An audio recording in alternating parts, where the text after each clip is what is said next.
Bien, compañeros, buenas tardes. En esta oportunidad vamos a dar inicio a la última sesión del ciclo, que vendría a ser física nuclear, la semana número 13. Lo que se va a ver durante esta sesión, primero va a ser una breve introducción, el descubrimiento de la radioactividad, una línea temporal, los fenómenos de fisión y fusión nuclear, el núcleo, qué son los nucleones, los isótopos, cuáles son los mecanismos de decaimiento por el cual tiende a cambiar el núcleo de un elemento a otro, cuál es su interacción de la radioactividad con la materia, la ley de la desintegración, la radioactividad natural y cuáles son los efectos que tiene en la naturaleza, cuáles son las aplicaciones médicas y los peligros, manejo de residuos y accidentes que pueden ocurrir. Primero, como introducción tenemos la pregunta, ¿por qué importa la radiactividad? Es importante porque, bueno, lo usamos en nuestro día a día, ¿no? En las aplicaciones médicas forma parte fundamental en el proceso del diagnóstico, en el tratamiento de enfermedades como cáncer con la radioterapia, como estamos viendo aquí en la imagen. También en la fuente de energía, como un mecanismo para generar energía, para producir electricidad a gran escala, ya que al dividir un núcleo de un elemento, en este caso como el uranio, como estamos viendo aquí en la imagen, se produce energía a gran escala, que es usado en los reactores nucleares. También en la investigación y arqueología, ya que como nosotros conocemos, que ya hemos escuchado, puede ser sobre el carbono 14, que sirve para la datación de restos arqueológicos y conocer más sobre la historia, y también en la seguridad y los riesgos, ¿no? Ya que conocer sobre la radioactividad y los efectos que puede tener sobre nuestra salud y sobre el medio ambiente sirve para nosotros poder protegernos y proteger a los seres vivos que hay en la naturaleza. ¿Cómo fue el descubrimiento de la radiactividad? Primero, tenemos, antes del siglo XIX, se tenía esa creencia de que los átomos eran inmutables, o sea, de que ya no se podían dividir, eran simplemente como una masa, la unidad mínima de la materia, y que es indivisible. Pero en la actualidad, con la física nuclear, básica, sabemos de que no es así, ¿verdad? De que el átomo tiene inclusive unidades más pequeñas y partículas más pequeñas, ¿no?, que nosotros conocemos como los neutrones, protones, electrones e incluso partículas más pequeñas que estas que se conocen como los quarks. Pero vamos a ver cómo fue todo este procedimiento a lo largo de la historia. Primero apareció el avance con Wilhelm Röntgen en 1895. Él aquí iba a descubrir los rayos X por casualidad, porque él estaba estudiando la fluorescencia. Primero, él estaba experimentando con tubos de rayos catódicos, o sea, con elementos y rayos catódicos. Pero lo que sucedió fue de que él observó que es una placa fluorescente se iluminaba incluso cuando estaba frente al cartón. O sea que esta luz, esta radiación podía atravesar este cartón y podía atravesar la piel, ya que a la imagen que se reflejaba eran solamente de los huesos. Entonces llegó a la conclusión de que este elemento que él estaba analizando producía tal radiación que podía atravesar elementos opacos como la piel, pero no era tan fuerte como para atravesar los huesos y por eso es que se marcaba. La primera radiografía que se realizó fue con la mano de su esposa, que, bueno, se tomó una radiografía, lo que se conoce como rayos X, ¿no? Le puso rayos X debido a que, como no se conocía y el X es una variable para señalar la incógnita, le puso ese nombre porque era algo nuevo, lo que recién se estaba descubriendo, ¿no? Y debido a al avance que él tuvo, se le concedió el primer premio Nobel de Física en 1901. Luego sigue el avance que tuvo Henry Becquerel en 1896. Él aquí va a descubrir que la radioactividad, eh, hay una radioactividad natural al observar la emisión espontánea de uranio. Él aquí estaba estudiando la fluorescencia, o sea, las placas que al nosotros ponerlas a luz la podemos hacer visibles. Pero ¿qué sucedía? Que cuando estas placas estaban cubiertas en uranio, estas placas se ennegrecían, incluso sin haber estado expuestas a la luz.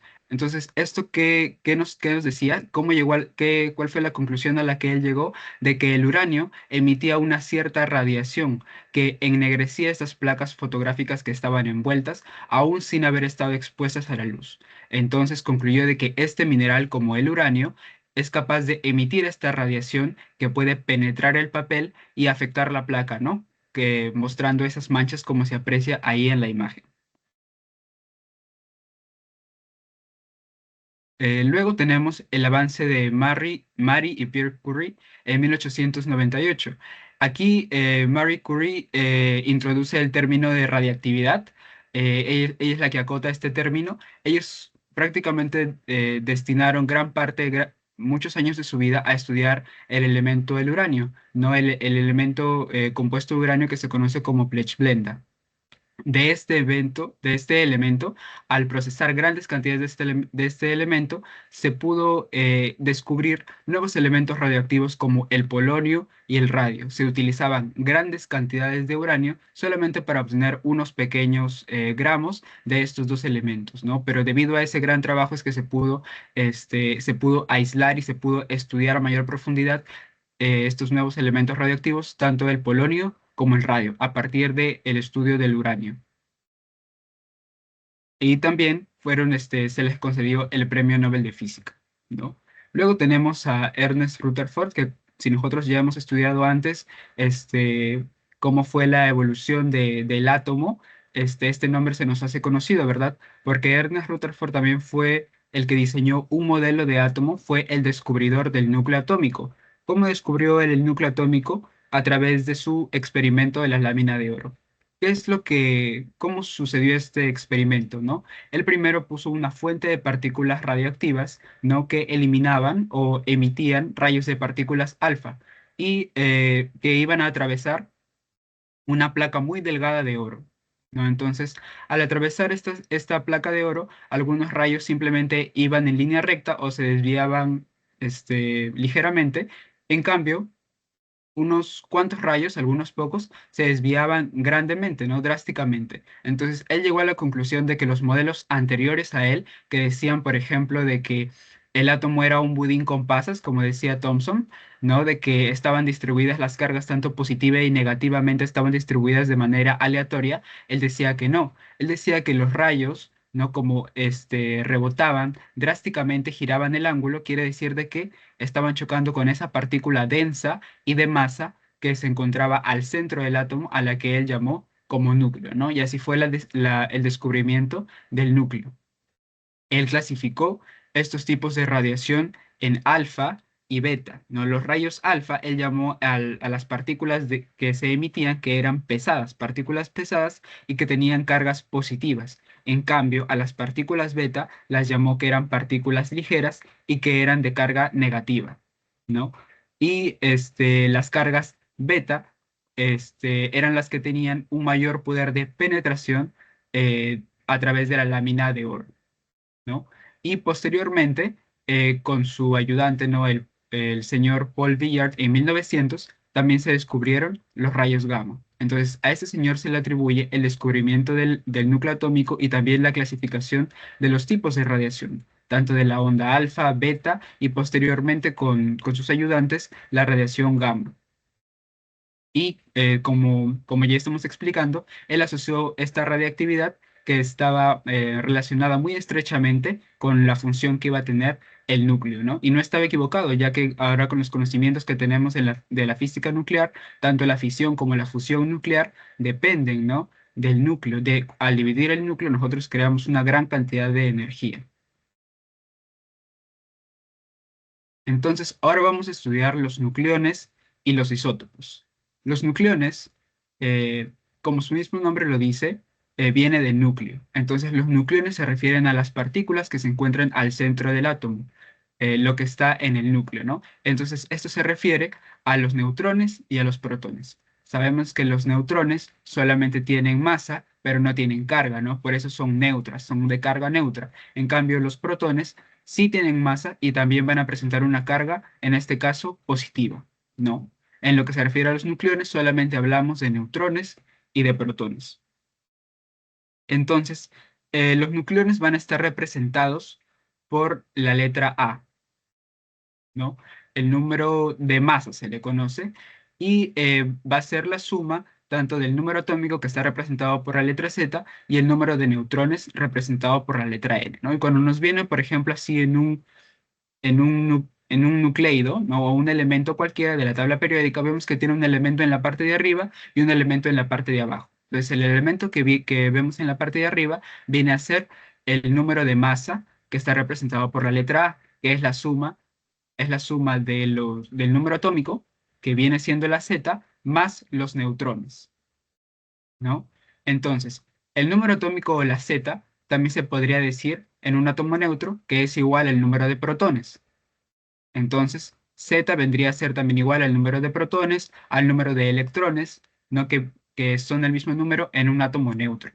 Y los neutrones viene siendo la resta. Al restar nosotros el número de masa con el número atómico, tenemos los neutrones, como vemos aquí en la fórmula. Si nosotros queremos hallar solamente el número de neutrones, pasamos el Z, el número atómico a restar, y tenemos la resta. El número de masa menos el número atómico nos da el número de neutrones, ¿no? Y con esta fórmula podemos hallar entonces cuáles son los nucleones, cuál es el número atómico y cuál es el número de neutrones, simplemente restando y teniendo en cuenta estos dos números que van a aparecer en un elemento o en un nucleido.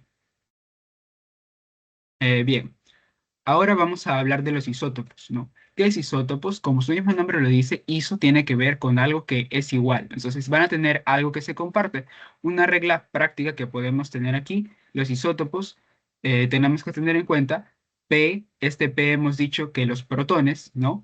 El P podemos relacionarlo con los protones y los protones hemos dicho que van a ser igual al Z, ¿verdad? Al número atómico. Entonces, podemos relacionarlo que los isótopos son aquellos elementos, son aquellos átomos del mismo elemento que van a tener el mismo, o sea, igual número atómico, o sea, el mismo Z. Van a tener el mismo Z y diferente N, diferente número de neutrones, ¿no? Un ejemplo aquí para poder entender bien este concepto, vamos a trabajar con el oxígeno, ¿no? Por ejemplo, en este caso, el oxígeno tiene estos isótopos con estos tipos de neutrones. Entonces, estamos viendo en los isótopos, lo único que va a variar van a ser los neutrones. Tenemos el isótopo del oxígeno con 8 neutrones, con 9 neutrones y con 10 neutrones.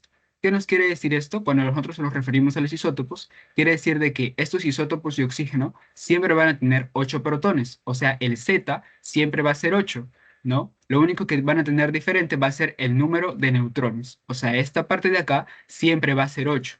Lo único que va a cambiar van a ser los neutrones, la N, ¿no? Y lo estamos viendo aquí, y también aquí en la imagen tenemos el oxígeno 16, oxígeno 17 y oxígeno 18. Vemos aquí que tienen la misma cantidad de protones, el mismo Z, 8 protones, 8 protones, 8 protones. Los neutrones es lo que va a cambiar. Neutrones 8, como dice acá, neutrones 8, 9 neutrones y 10 neutrones. Entonces, si cambian los neutrones, entonces también cambia la suma, ¿verdad? El número de masa. Entonces, tenemos el número de masa. Aquí lo tenemos el número de masa. Si tenemos 8 protones, que vendría a ser el Z, que se repiten los 3, y vemos aquí que los neutrones ahora son 8, 9 y 10. Entonces, a nosotros aplicar esta fórmula, ¿no? Y sumamos, tenemos que la masa atómica o el número de masa viene siendo 16, 8 más 8, 8 más 9, 17 y 8 más 10, 18. Entonces vemos que solamente tenemos que tener en cuenta cuando nos referimos a los isótopos que son átomos del mismo elemento que presentan el mismo P, misma cantidad de protones o mismo Z, ¿no? Como mejor nos acordemos. Bien, y aquí viene el concepto de nucleidos, ¿no? El concepto de nucleidos simplemente se refiere a los elementos, ¿no? Un elemento cualquiera, un elemento de la tabla periódica. Es simplemente una especie atómica con un número específico de protones, o sea, un número específico de Z y un número específico de neutrones que va a tener en su núcleo. Como estamos viendo aquí, esta es la representación de un nucleido. Está representado por un elemento, en este caso hemos puesto X, pero puede ser cualquier elemento de la tabla periódica, va a tener su número de masa, o sea, va a estar asociado ahí a su letra A y también a su letra Z, que va a representar el número atómico, número de masa y número atómico, ¿no? Y este va a ser el símbolo químico. Por ejemplo, aquí tenemos el talio, ¿no? Tenemos el talio, así lo vemos en la tabla periódica, con su número de masa como como superíndice y con su número atómico como subíndice. Y este sería el ejemplo del nucleido. Simplemente es la forma en la que está expresado. Y cuando nosotros nos referimos a la carta de nucleidos, quiere decir a toda esa compilación de todos los nucleidos que puede haber. Pero nucleidos es un concepto más amplio, o sea, no solamente están los 200, me parece, elementos de la tabla periódica, sino que también los nucleidos va a contener a los isótopos, como vemos acá. Entonces va a contener a variaciones de un mismo átomo.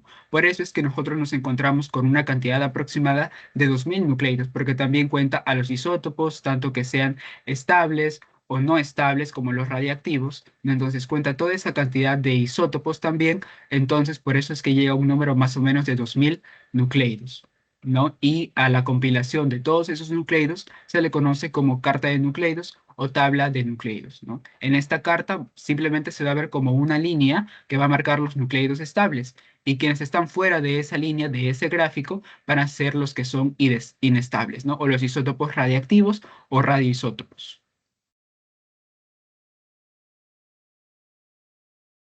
Bien, ahora vamos a pasar a estos dos fenómenos, tanto de fisión como fusión nuclear, ¿no? Primero, para entender esto, recordemos fusión. Cuando nosotros nos recordamos de la palabra fusión, quiere decir combinar, ¿verdad? Entonces estamos combinando dos elementos, a generalizarlo así por el momento. Entonces fisión viene a ser su contrario. Si cuando nosotros fusionamos, juntamos, cuando nosotros hacemos una fisión, viene siendo lo contrario, o sea, dividir. Fisión se refiere a dividir y fusión se va a referir a juntar. Entonces, ¿qué es lo que sucede aquí en el proceso de una fisión nuclear?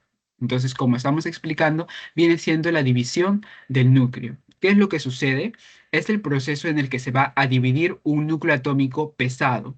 En este caso puede ser del uranio, por ejemplo. Entonces, se va a dividir en dos o más núcleos más pequeños y al realizar esta división se van a liberar más neutrones y mucha energía. Entonces, vamos a explicar cómo sucede todo este proceso. Se va a romper el núcleo del átomo pesado o inestable. ¿Qué quiere decir? De que para que haya una fisión nuclear se tiene que trabajar con un núcleo que sea muy pesado o que sea muy inestable, o sea que no se encuentre simplemente en la naturaleza como elemento libre, sino que tiene una vida media que es muy corta. Entonces, como es inestable en la naturaleza, se rompe en formas que sean más estables y que puedan permanecer más tiempo en la naturaleza. Entonces, por eso ocurre la fisión nuclear. En este caso, elementos inestables o elementos que hacen fisión nuclear puede ser el uranio 235 o el plutonio 239. ¿Qué es lo que sucede? Van a ser bombardeados con un neutrón. Entonces, el neutrón podemos decir que lo golpea el núcleo de este elemento, este núcleo pesado, lo vuelve más inestable e facilita su división. Este proceso, cuando se divide, ¿qué es lo que va a suceder? Va a liberar más neutrones y que a su vez estos neutrones van a seguir golpeando otros núcleos pesados y se forma lo que se conoce como una reacción en cadena, ¿no? Y aplicaciones que puede tener esto, vemos en la realidad, es la base en las centrales nucleares, ¿no? Se trabaja con este proceso para poder generar electricidad. Obviamente es una reacción controlada, ¿no? Porque la energía que se elimina, que se obtiene como producto de este proceso es una energía muy fuerte, entonces es una reacción que está bajo procedimientos de control estricto, ¿no? Y también es el mecanismo por el cual se fueron creando las primeras bombas atómicas. ¿No? Aquí en el Perú tenemos un reactor nuclear que funciona en la actualidad en Guarangal, en Lima, que es usado para producir isótopos radioactivos para el tratamiento del cáncer, ¿no? En este caso se usa la bomba de cobalto, ¿no? En este reactor nuclear en Lima, ¿no? Entonces tiene varios usos, ¿no? Podemos usarlo para el bien o para el mal, como se dice, ¿no? Tenemos el uso destructivo, ¿no? Con el que fue, con el mecanismo con el que fueron creadas las bombas atómicas, fue por el modelo de fisión nuclear, y también usos pacíficos para el beneficio de la sociedad, como los reactores nucleares para generar energía o producir isótopos médicos para la radioterapia, como estamos viendo aquí en el caso del cáncer que se trabaja en el reactor nuclear de Guarangal. Y ahora que hemos visto la fisión, que se refiere a la división, ahora vamos a pasar a la fusión, que se refiere más a la unión. Entonces, la fusión nuclear se va a referir a unir dos núcleos de átomos ligeros. Entonces recordemos, la fisión tenemos que dividir, romper con un neutrón un núcleo que va a ser muy pesado o muy inestable. En la fusión es todo lo contrario. Se van a unir dos núcleos que van a ser muy ligeros para formar un núcleo más pesado como vemos en este caso. Entonces aquí tenemos el deuterio y el tritio que son isótopos del hidrógeno, ¿no? Que son muy ligeros y al hacer fusión se juntan y van a formar este átomo que tiene un núcleo más pesado que sus predecesores, ¿no? Entonces se van a combinar dos isótopos ligeros, típicamente se representa con este ejemplo del deuterio y del tritio, que son formas de hidrógeno, isótopos de hidrógeno, para formar este núcleo más pesado que viene siendo el helio. Entonces el producto de esta fusión viene siendo el elemento helio y también un neutrón que sale como subproducto, ¿no?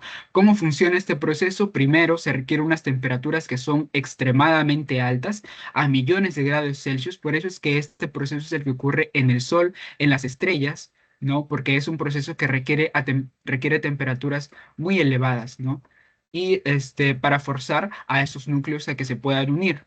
Las aplicaciones, bueno, vemos que ese es el proceso que ocurre tanto en el Sol como en las estrellas, el proceso de fusión nuclear. Se juntan estos átomos ligeros de deuterio con tritio y se forma un átomo de helio y sale expulsado un neutrón. Y en la Tierra, aquí en la forma, en el planeta Tierra, lo vemos que se ha inventado la bomba de hidrógeno, ¿no? En el cual se trabaja con el deuterio y con el tritio, y esta tecnología se utiliza para nosotros poder generar energía limpia para el futuro, ¿no? Energía más, que no sea tan contaminante para el medio ambiente. Que todavía, bueno, esto se encuentra todavía en un modelo experimental, ¿no? En la bomba de hidrógeno para generar energía sostenible, pero más o menos ese es el mecanismo, ¿no? Bien, entonces ahora que ya hemos visto estos dos procedimientos, tanto de fusión como de fisión, vamos a ver más a fondo cómo se da este procedimiento de mutación de un elemento a otro elemento. Este proceso se conoce como transmutación nuclear, o sea, cambia el núcleo y se convierte en otro elemento completamente diferente.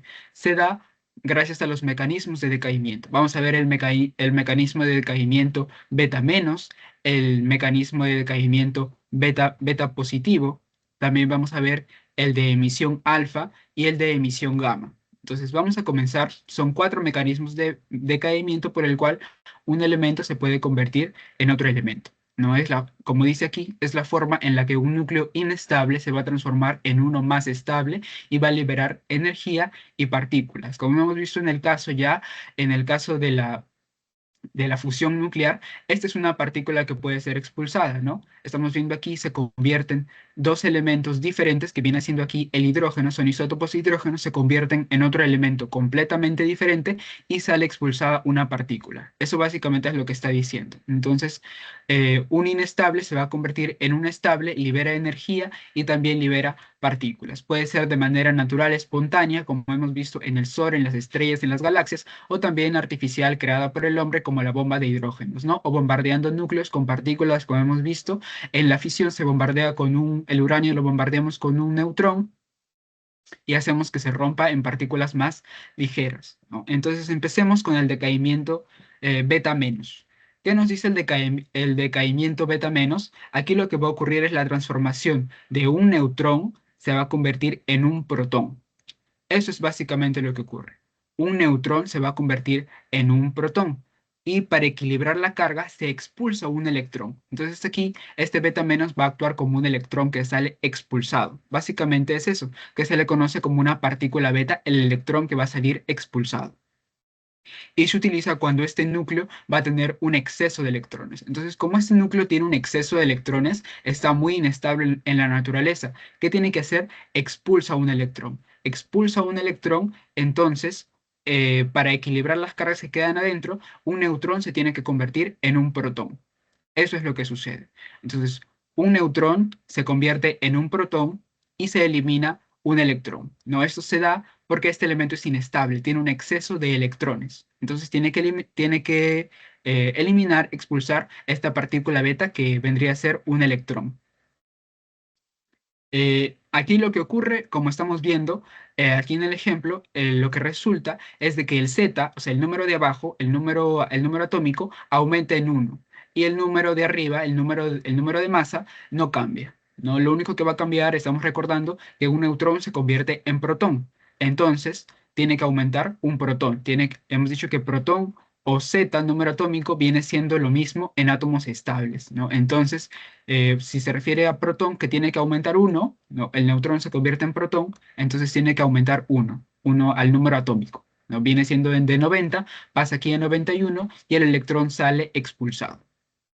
El decaimiento beta positivo, ahora en este caso, viene siendo la emisión de un positrón. ¿Qué viene siendo un positrón? El positrón, como su mismo nombre lo dice, electrón, positrón, ¿no? Viene siendo la antimateria, la contraparte del electrón. Es lo que sucede cuando un protón se va a convertir en un neutrón. Entonces, simplemente es la contraparte del electrón. No tiene masa, simplemente, no, sí va a tener la masa del electrón, la misma masa, es una partícula completamente igual a un electrón, simplemente que con diferente carga, ¿no? En este caso, el electrón va a tener carga negativa y el positrón va a presentar una carga positiva. El electrón negativa y el positrón negativa. Entonces, ¿qué es lo que sucede? Aquí un protón se va a convertir en un neutrón dentro del núcleo. Entonces, es el proceso completamente opuesto al decaimiento beta menos. Aquí el protón se va a convertir en un neutrón. Y para equilibrar esta carga, entonces lo que va a suceder es de que tiene que salir un positrón expulsado, ¿no? Al nosotros convertir un protón en un neutrón, ¿a dónde se va la carga del protón? Si el protón tiene carga negativa y el neutrón tiene una carga cero. Entonces, por eso es que tiene que salir un positrón expulsado, ¿no? Que sale, vendría siendo como un electrón positivo, se podría decir, porque tiene las mismas características del electrón, solamente que con una carga positiva. Ujú. Entonces sale expulsado el positrón, se emite el positrón y como sale carga positiva, vendría siendo que se elimina este protón, se tiene que restar uno acá al número atómico, ¿no? De 6 tiene que pasar a 5 y este protón, el positrón, es el que sale emitido, sale disparado, ¿no? Aquí el número atómico vemos que disminuye en uno, ¿no? Porque se pierde un protón que se va a convertir en el neutrón y el elemento químico cambia, ¿no? Aquí pasa de carbono, pasa a otro elemento. Y aquí también pasa de talio, pasa a otro elemento. Bien, ¿sí se entendió estos conceptos? Sí, estos dos son procesos opuestos. Acá el neutrón se convierte en protón, entonces para contrarrestar esta carga positiva, tiene que haber una carga negativa para que se mantenga el neutrón, ¿no? La carga de antes tiene que ser igual a la carga del resultado. Si acá la carga es cero, aquí el resultado también la carga tiene que ser cero. Entonces, si el neutrón se va a convertir en protón, aquí el protón es carga positiva. Para que lo contrarreste, tiene que salir expulsado un electrón, ¿no? Para que acá el carga cero en el inicio y carga también aquí en el resultado también tiene que ser cero. Protón carga positiva, electrón carga negativa, se contrarrestan, sale cero igual. Y igual acá, en el decaimiento beta positivo. Aquel protón tiene carga positiva. Entonces empezamos con una carga positiva. Y el protón se va a convertir en un neutrón. O sea, aquí es carga cero. No se puede quedar en carga cero, ¿no? Porque queremos que sea estable. Entonces, se tiene que salir un positrón también para que, como digo, positivo inicia y también positivo tiene que terminar el proceso, ¿no? Si tienen alguna duda, pueden preguntarla nomás. Bien, y pasamos aquí al proceso de emisión alfa y emisión gamma. Entonces, aquí el proceso de emisión alfa, ¿qué es este proceso? Es la expulsión de un núcleo de helio. Entonces, cuando nos referimos a la expulsión de un núcleo de helio, nos referimos a que se eliminan dos protones y dos neutrones, salen expulsados, ¿no? Porque el helio tiene un número de masa de 4. O sea, y este número de masa, como hemos visto aquí, el número de masa, si el número de masa es 4, ¿no? Entonces viene siendo de que acá la suma tanto del número atómico como el número de neutrones viene siendo 4. Entonces, en este caso, ¿cómo está distribuido el helio está distribuido en dos protones y dos neutrones. Entonces, la emisión alfa, cuando nosotros nos referimos a emisión alfa o emisión de rayos alfa, podemos también sustituirlo a que estamos desprendiendo núcleos de helio. O sea, se van dos protones y dos neutrones. Eso significa una radiación alfa, ¿no?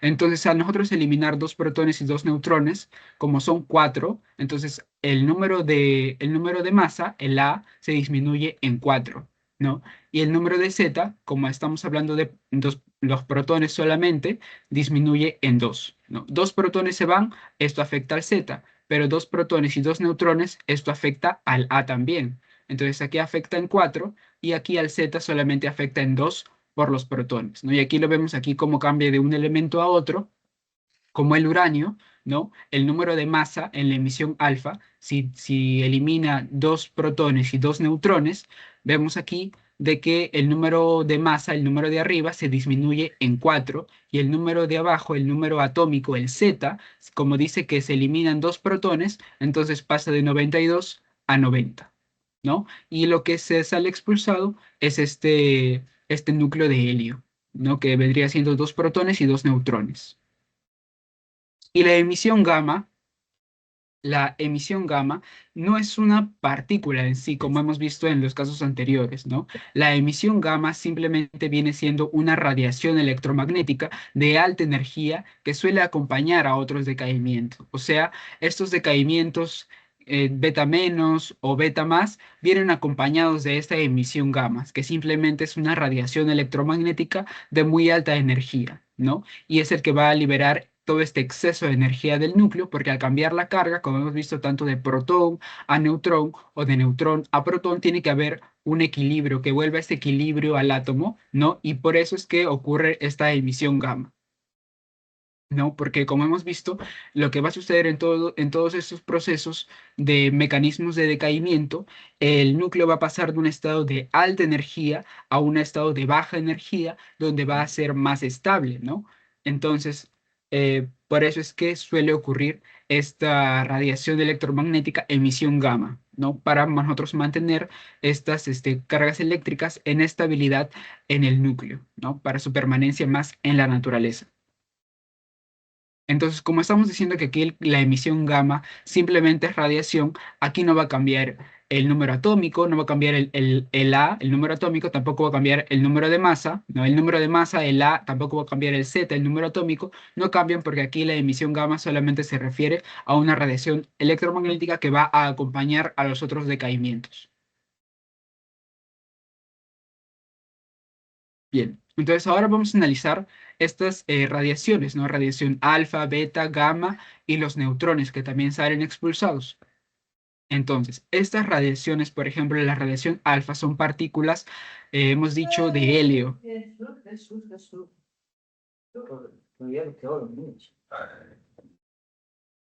Compañera Rocío, creo que tienes el audio abierto.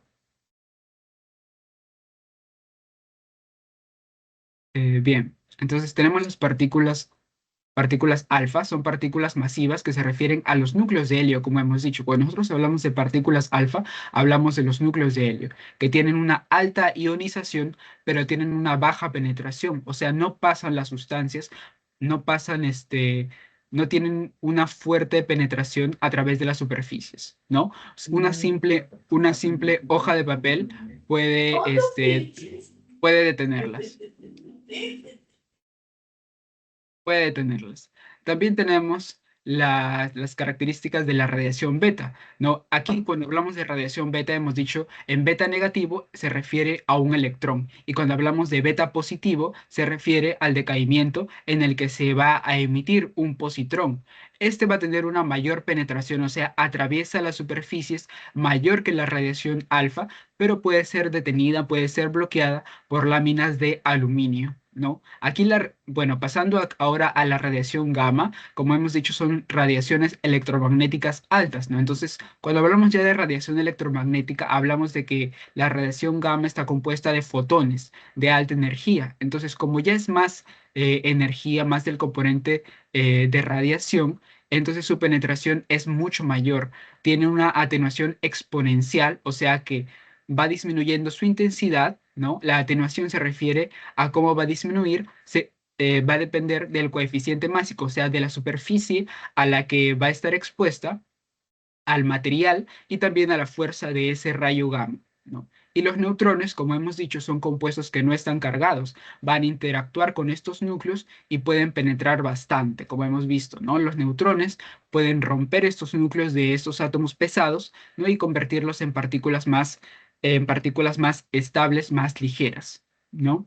Mm, estos neutrones, ¿no? Implican materiales para que sean detenidos, estos materiales ricos en hidrógeno, ya sean agua o concreto y capas absorbentes, o sea, tienen una capacidad de penetración mucho más alta que las ondas alfa, beta o gamma, ¿no? Como estamos viendo aquí en la imagen, el núcleo radiactivo puede emitir tanto radiación alfa, que se refiere a los núcleos de helio, radiación gamma, que se refiere a ya ondas electromagnéticas, no partículas en sí, y la radiación beta, que se refiere a los electrones o a los positrones, ¿no? Si nos dicen beta negativo, se refiere a los electrones o partícula beta o positrones en el caso que nos digan beta positivo.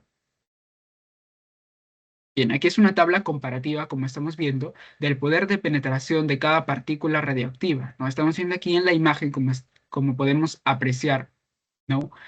La partícula alfa puede ser detenida por una hoja de papel. Entonces, el poder de penetración que tiene es muy bajo, ¿no? La partícula beta puede ser detenida por placas de aluminio. Entonces, es un poco más que la partícula alfa, pero de igual manera es ligeramente bajo su poder de penetración. La partícula gamma, que ya son ondas electromagnéticas, pueden ser pueden requerir plomo grueso o concreto pesado para ser bloqueadas, y en el caso del neutrón requieren materiales que contengan mucho hidrógeno, como el agua o la parafina o un concreto especializado o superficies absorbentes, ya que no tienen carga estos compuestos y son absorbidos por captura nuclear.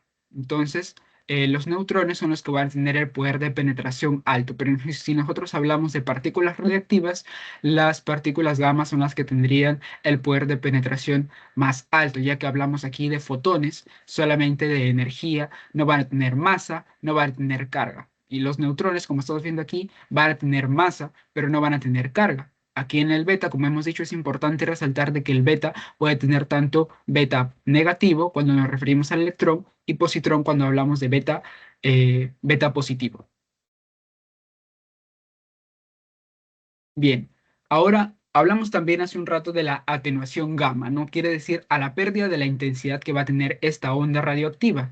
Entonces vamos a hablar sobre la interacción que puede tener con la materia. Tenemos esta fórmula, como estamos viendo aquí, la atenuación gamma, o también se le conoce como ley de atenuación exponencial o ley de Beer-Lambert, y va a describir cómo esta intensidad va a disminuir a medida que atraviesa ciertos materiales. Entonces aquí tenemos, vamos a escribir cada parte de esta fórmula solamente para poder conocerla, para poder tenerla en cuenta.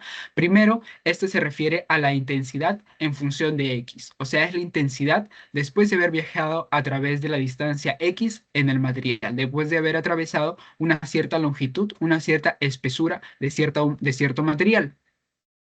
Esta intensidad inicial se refiere a la intensidad previa antes de ingresar al material, por eso viene siendo I sub cero, ¿no? Entonces es previa antes de hacer contacto con ese material o intentar atravesarlo.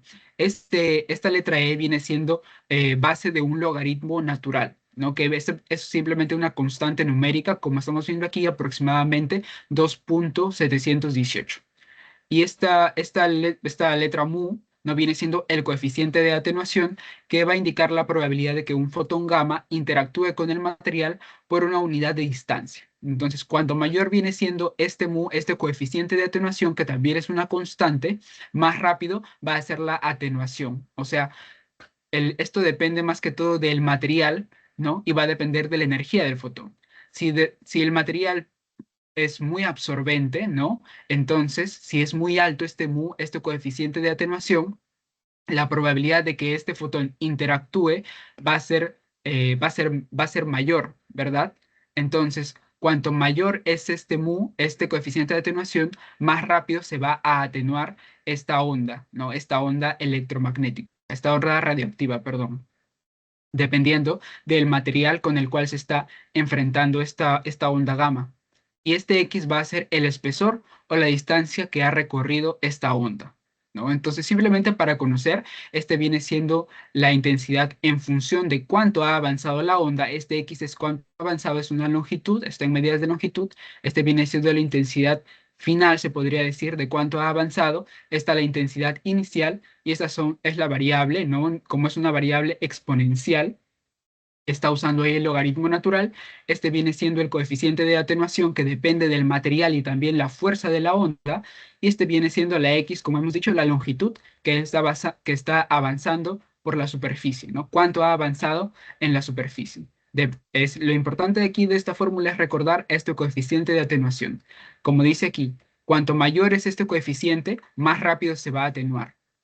Podemos ponerlo como que este coeficiente pone mayor dificultad a que la onda avance. Si hay una mayor dificultad, si hay un mayor coeficiente de atenuación, entonces más rápido se va a atenuar esta onda, o sea, más rápido su intensidad se va a disminuir. Bien, ahora vamos a hablar de lo que conocemos como vida media y la ley de desintegración exponencial. Son dos conceptos que están estrechamente relacionados, ¿no? La vida media se refiere al tiempo en el que va a tardar en desintegrarse la mitad de la cantidad inicial de núcleos radioactivos, ¿no? Como en este caso, aquí tenemos, por ejemplo, si comenzamos con 1 kilogramo de una sustancia, después de una vida media, solo quedará medio kilogramo, ¿no? De esta sustancia radiactiva. El resto se verá transformado en otra cosa, en otro compuesto, ¿no? Y luego de otra vida media, después de 2 vidas medias, simplemente de igual manera se divide entre dos, entonces ahora quedaría 0,250 gramos. Entonces simplemente la vida media quiere decir, dividimos entre dos la cantidad inicial de lo que estamos, la cantidad presentada al inicio, ¿no? Entonces, si nos dice el ejemplo, si comenzamos con 1 kilo de una sustancia, después de una vida media solo va a quedar medio kilo. Y después de 2 vidas medias lo que va a quedar es 1/4 de kilo, ¿verdad? Solamente se divide entre dos. Entonces, si nos dicen que tenemos un compuesto que tiene una vida media de 10 años, ¿no? No nos dicen la cantidad, simplemente nos dicen después de 3 vidas medias, ¿no? ¿Cuánto es la fracción que nos va a quedar? Entonces lo único que tenemos que hacer es elevar al exponente, ¿verdad? Si nos dicen que han pasado 3 vidas medias, entonces sería 1 medio al cubo, ¿no? Que eso vendría siendo 1/8, que vendría siendo entonces de la cantidad inicial, luego de 3 vidas medias, vendría siendo la cantidad inicial sobre 8 del compuesto que nos queda luego de tres vidas medias, ¿no? De igual manera, si nos dicen luego de 4 vidas medias, tenemos entonces 1 medio a la cuarta, que sería 1/16. Entonces nosotros hacemos la división del compuesto inicial, lo dividimos entre 16 y sería lo que nos queda luego de 4 vidas medias, ¿no? Y seguimos con ese procedimiento, como estamos viendo aquí, con cada vida media se reduce a la mitad al compuesto inicial. Entonces, a nosotros decimos 3 vidas medias que pasan o 4 vidas medias, simplemente elevamos este 1 medio, lo elevamos al exponente que nos diga, ¿no? Varía desde las fracciones de segundo hasta miles de millones de años. O sea, ¿qué nos quiere decir? De que el valor de esta vida media es inherente, es propio o específico de cada elemento. Por ejemplo, el carbono 14 tiene una vida media de aproximadamente 5.730 años, mientras que algunos isótopos que son más inestables tienen una vida media de simplemente algunos microsegundos. Entonces, podremos decir, ¿no? Como regla general, de que los núcleos que son estables en la naturaleza, su vida media viene siendo infinita. Entonces, cuanto la vida media viene siendo mayor, entonces más estable viene siendo este núcleo de este elemento. Y de manera contraria también lo podemos ver. Cuanto más corta es la vida media, quiere decir de que menos dura en la naturaleza porque este elemento viene siendo más inestable, ¿no? La forma viene siendo más inestable en la naturaleza, por eso es que no dura mucho, ¿no? Y este concepto de vida media está relacionado con la ley de desintegración exponencial. ¿no? Aquí tenemos la fórmula que viene siendo el núcleo, el número de núcleos en el tiempo, ¿no? Entonces aquí tenemos esta fórmula que es parecida a la que hemos visto previamente. Tenemos aquí el número de núcleos radioactivos que quedan después de un tiempo t. Es el número de núcleos en función del tiempo t, viene siendo como el número de núcleos final. Este viene siendo el número de núcleos inicial. En el momento cero, en el momento que recién se está iniciando, este viene siendo de igual manera la constante, la base del logaritmo natural, y esta también viene siendo la constante de decaimiento. Entonces, es parecida a esta fórmula que hemos visto aquí. Este viene siendo el mu, el constante de atenuación, y este viene siendo la constante de decaimiento por el tiempo. Estamos viendo aquí de que esta fórmula, esta función exponencial de la atenuación gamma está en función de una longitud. Hemos dicho que de cuánto va a avanzar dentro de la superficie para poder atravesarla. En cambio aquí, esta ley de desintegración exponencial, como vemos aquí, está en función del tiempo. Estamos viendo aquí el número de núcleos que va a quedar luego de cierto tiempo, en el tiempo final, ¿no? El número de núcleos al final es igual al número de núcleos inicial por la base del logaritmo natural, por esta constante de decaimiento, por el tiempo que nos mencionen en dicho problema, ¿no? Y al nosotros juntar estos dos conceptos de vida media con ley de desintegración exponencial, ¿no? Tenemos esta fórmula compuesta, ¿no? Conecta la vida media con la constante de decaimiento, ¿no? Simplemente es una integración de estos dos conceptos. Lo único que nos dice esta fórmula es de que si la constante de decaimiento es alta, o sea, esta parte de aquí, esta letra griega es alta, hay una alta probabilidad de desintegración. Entonces, si nos dice una constante de decaimiento, quiere decir que decae, se desintegra más rápido este núcleo de este elemento. Entonces, si tenemos una constante de decaimiento más grande, entonces hay una mayor probabilidad de desintegración. Y por el contrario, si tenemos una constante de decaimiento más pequeña, entonces quiere decir de que hay una baja probabilidad de desintegración, ¿no? Y usando la lógica, si nosotros tenemos una constante de decaimiento grande, entonces si hay una constante de decaimiento grande, este elemento se va a desintegrar rápido y por ende su vida media va a ser muy corta, ¿no? Porque se está desintegrando rápido. Entonces, y el otro caso sería de que si esta constante de decaimiento viene siendo pequeña, o sea que se desintegra lentamente, muy lentamente, ¿no? Porque la constante es pequeña, la constante de decaimiento, el tiempo de vida media tiende a ser más largo, ¿no? Entonces, eso lo podemos sacar simplemente por las definiciones de los conceptos, que eso lo podemos sacar entonces por lógica, ¿verdad? Si es que tiene una mayor vida media, se desintegra más lentamente, y si tiene una menor vida media, el proceso de decaimiento, el proceso de desintegración es más rápido, ¿no?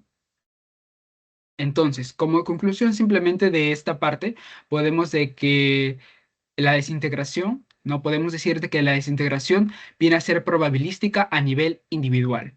O sea, no se puede, no se puede predecir cuándo se va a desintegrar un núcleo a nivel individual. O sea, no podemos decir cuándo un núcleo de helio se va a desintegrar, pero nosotros podemos hablar de una muestra, como estamos viendo en este caso, en una muestra con una gran cantidad de núcleos, se puede predecir con mucha especificidad, con mucha precisión, cuánto es la fracción de la cantidad de núcleos, cuál es la fracción que se va a desintegrar en un periodo de tiempo dado, ¿no? Y esta es la fórmula que estamos viendo aquí, que viene siendo el concepto de vida media.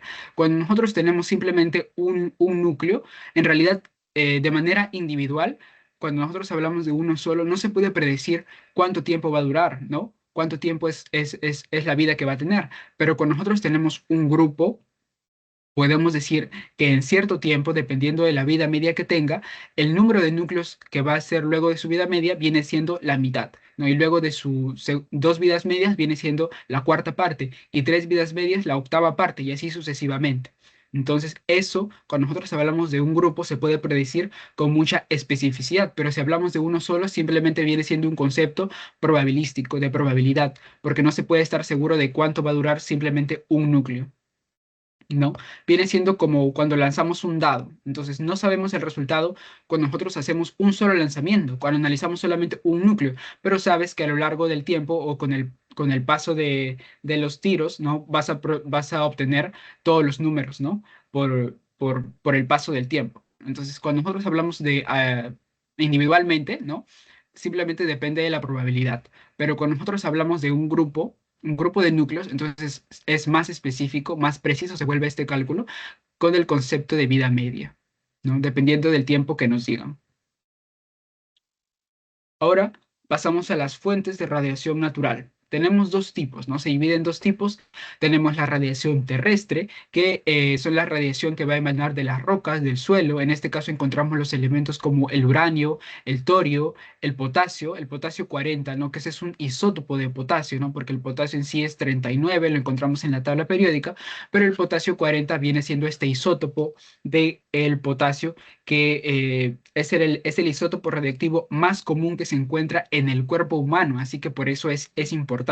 Y también se encuentra en muchos materiales terrestres, ¿no? Estos son los elementos terrestres que, más importantes que emanan radiación natural. Y también tenemos por otro lado, la radiación cósmica, ¿no? Es aquella que proviene del Sol, del espacio exterior, de las galaxias distantes, ¿no? Y van a incidir constantemente sobre la atmósfera terrestre, ¿no? Esta atmósfera, como hemos visto, va a actuar como un escudo que nos va a proteger de toda la radiación que viene del espacio exterior, pero cuando nosotros nos encontramos a una mayor altitud, nuestra exposición a esta radiación también tiende a aumentar, como cuando nos encontramos en vuelos de avión o en ciudades en una montaña muy alta, ¿no? También estamos más expuestos a la radiación, ¿no? Entonces, el papel de la atmósfera frente a la radiación cósmica viene a ser de un escudo, un factor protector.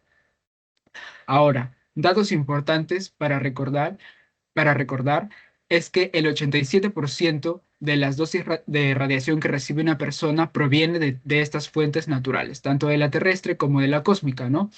En sí, al sacar un promedio, se podría decir este, al año, ¿no?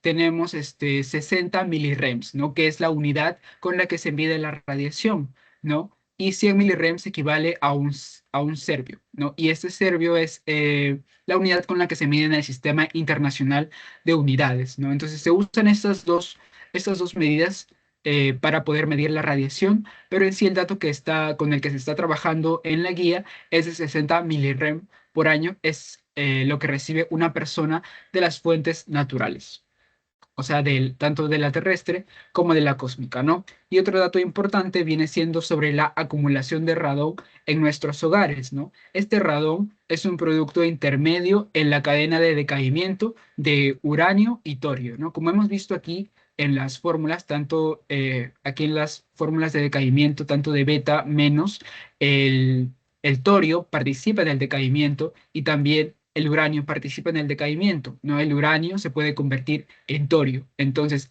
este elemento de acá, de el radón, viene siendo un producto intermedio en el decaimiento de uranio a torio. O sea, en el proceso en el que el uranio se va a convertir en torio, viene pasando por este elemento intermedio que viene siendo el elemento radón. Entonces, este es un gas inerte que tiende a filtrarse desde el suelo a través de grietas y tiende a acumularse en espacios cerrados como garajes o casas que no tienen una correcta ventilación. Entonces, este radón son vienen a funcionar como una dosis interna de radiación que también reciben las personas y que pueden llegar a afectar nuestros pulmones por una inhalación constante, ¿no? A largo plazo. Entonces, por eso es importante también una buena ventilación en los hogares. Ahora, efectos evolutivos, ¿no?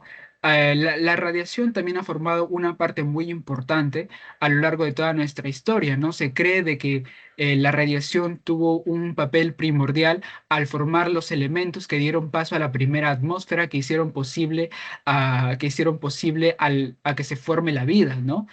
Formando estos elementos, esas reacciones nucleares que existieron para que pueda existir el oxígeno en la atmósfera, para que pueda aparecer por primera vez, ¿no? Entonces la radiación se cree que puede tener un papel importante en este caso por la atmósfera primitiva, por el clima de esa atmósfera primitiva que tenía hace millones y millones de años, ¿no?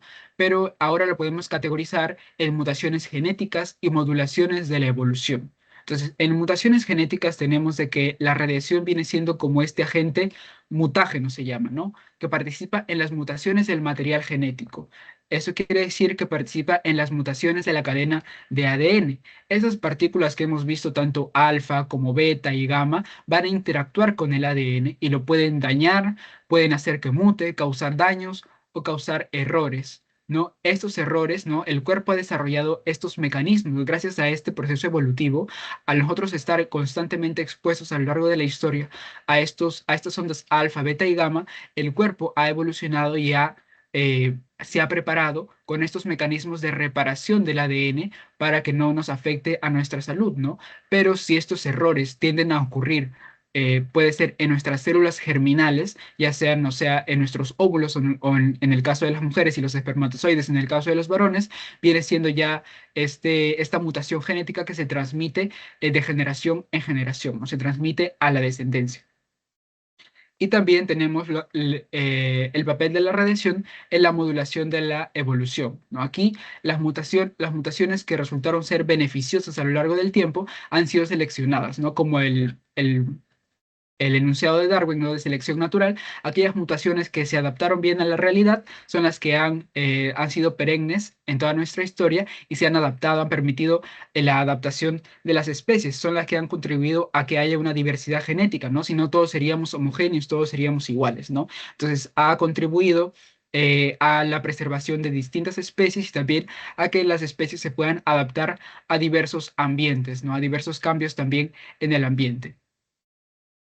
No, aquí tenemos cómo puede ser de que la radiación puede afectar a una cadena de ADN, puede haber un cambio de una base individual, puede adicionarse una base individual y puede también perderse en bases, lo que se conoce como supresión, ¿no? Estos cambios en la cadena de ADN pueden afectar la síntesis de proteínas necesarias para una cierta función biológica que tenemos. Entonces, al no estar las bases completas, al faltar bases o al haber bases nitrogenadas extras en nuestra cadena de ADN, afecta todo este proceso celular, ¿no? Entonces puede traer consecuencias si es que, consecuencias de generación en generación si es que afectan nuestras células germinales.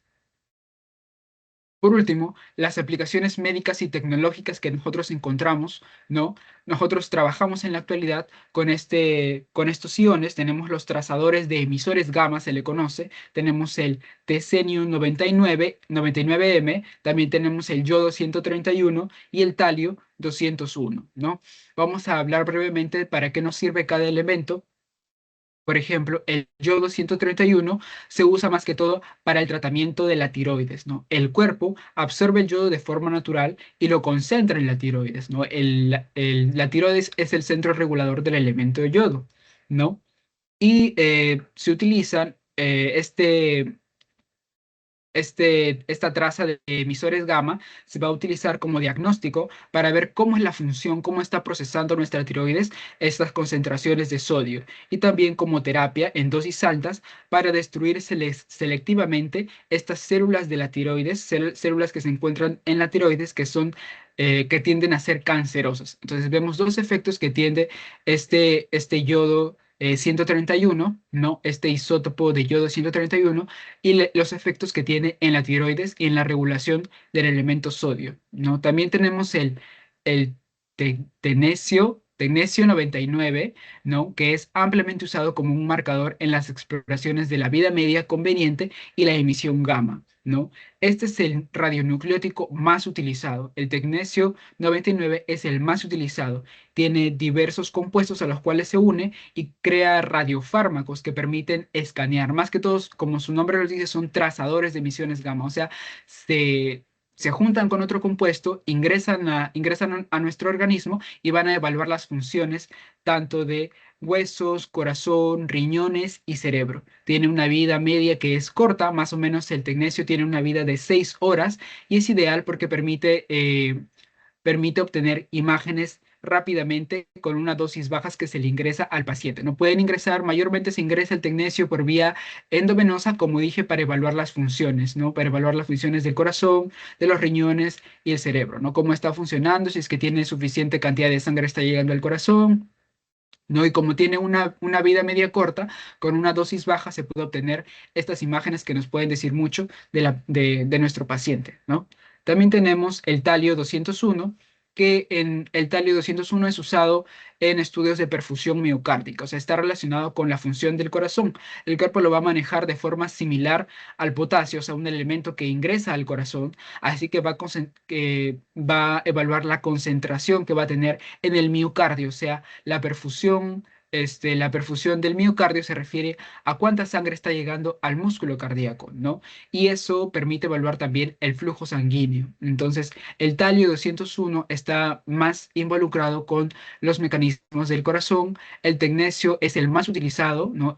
La traza de emisión gamma más utilizado y sirve para evaluar diversos órganos, el hígado, el corazón, los riñones, ¿no? Y el yodo 131 está relacionado con dónde se procesa el yodo en la tiroides, ¿no? Entonces, evalúa la función de la tiroides y también puede ayudar en concentraciones altas a eliminar las células cancerosas que pueden estar en nuestra tiroides, ¿no? Y como dato extra, ¿no? Se menciona de que el Instituto Peruano de Energía Nuclear produce estos radioisótopos, tanto el yodo 131, el texenio 99, el P32, el SM-153 y el IR-192, que son usados en la medicina y en aplicaciones industriales, ¿no?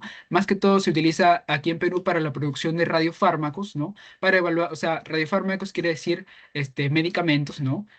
Trazas de emisiones gamma, o sea, se ingresan en el cuerpo para nosotros evaluar la función que va a tener en nuestro organismo, ¿no? Así como hemos visto de la función de nuestro corazón, así, de los huesos, de los riñones, y exporta productos a países latinoamericanos, también nuestro Instituto de Energía Nuclear.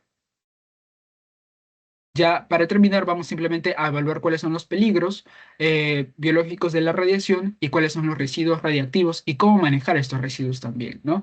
Tenemos aquí cuáles son los peligros biológicos de la radiación que producen daño celular, ¿no? Crea radicales libres que son tóxicos para nuestro cuerpo, ¿no? Atacan las células, especialmente atacan el ADN, como hemos visto, ¿no? También produce efectos agudos en dosis altas. O sea, efectos agudos quiere decir dosis altas en un breve tiempo. Es una exposición intensa y breve que puede llevar a una muerte celular masiva, o sea, en todo nuestro cuerpo y puede ocasionar la muerte. Los efectos crónicos quiere decir de que tú recibes dosis bajas o medias por un periodo prolongado de tiempo. Pueden producir mutaciones, como dice, a largo plazo y esto aumenta a que las células puedan mutar y se vuelvan cancerosas, ¿no? Entonces ahí tenemos tres efectos: el daño celular, los efectos agudos al tener una exposición intensa y breve y los efectos crónicos que ocurren a largo plazo en dosis bajas o medias. Ahora, ¿cómo manejamos nosotros los residuos radiactivos? ¿No? Primero, lo que más se utiliza es el combustible gastado, ¿no? Usamos combustible radioactivo, tenemos ahí una alta actividad de este combustible.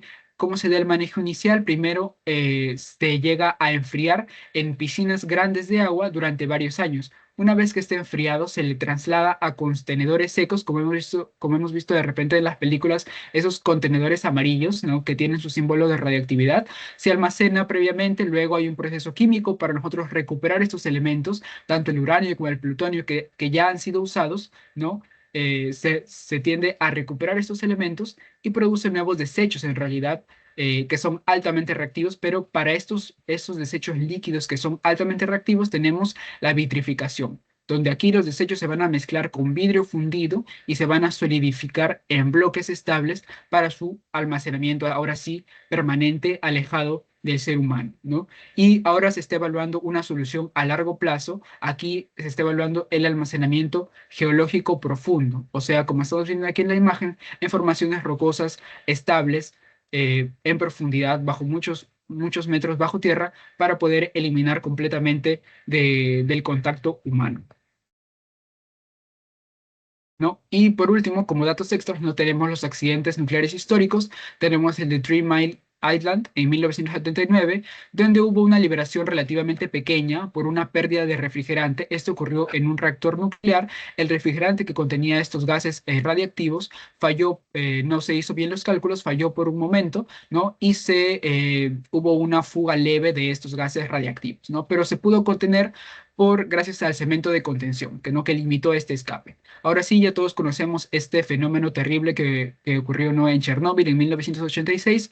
Fue un accidente grave que no se pudo contener, ¿no?, que liberó grandes cantidades de radionucleótidos, tanto el yodo 131, el cesio 134 y el cesio 137, que tuvo un impacto sanitario y ambiental prolongado, que sus efectos siguen hasta el día de hoy, ¿no?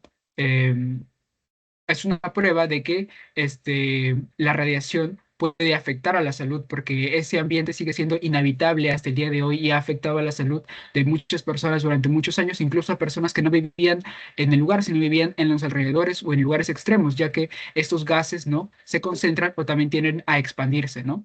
Entonces hace imposible la vida y daña nuestra salud, como hemos visto, ocasiona daño celular, puede ocasionar muerte celular también, y cuando hay una exposición prolongada, puede afectar nuestra salud y ser un factor de riesgo para desarrollar cáncer.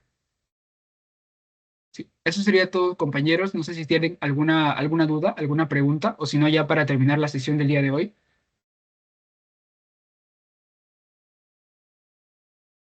Ok,